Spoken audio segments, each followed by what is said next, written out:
School के रे यारवा छठी घाटे आइल होई प्यार स्कूल के।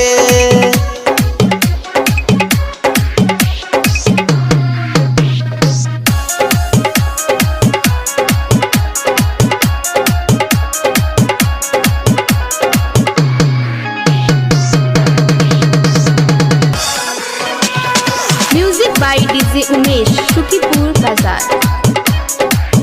देखली पहला बेरा हम आइल भौजी के संग अछत छिटल सब झुक के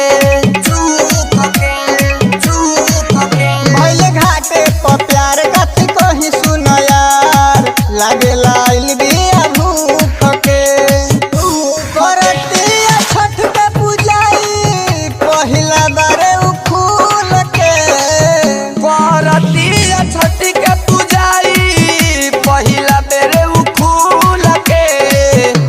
रे यारवा छठी घाटे आइले होई प्यार स्कूल के रे यारवा छठी घाटे आइल होई प्यार स्कूल के।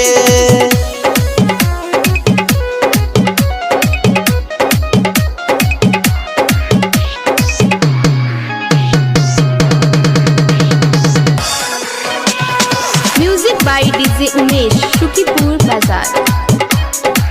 सुन राइटर मुकेश बात बावे विशेष है छठ के पूजाई हो सुना गुगली माना बात हवे छठी माई के घाट रितेश भजनिया के गाई हो। याद में तोहरा विजेश गावतार झूम के यादों में तोहरा रितेश गावतार झूम के। रे यारवा छठी घाटे आइले होई प्यार स्कूल के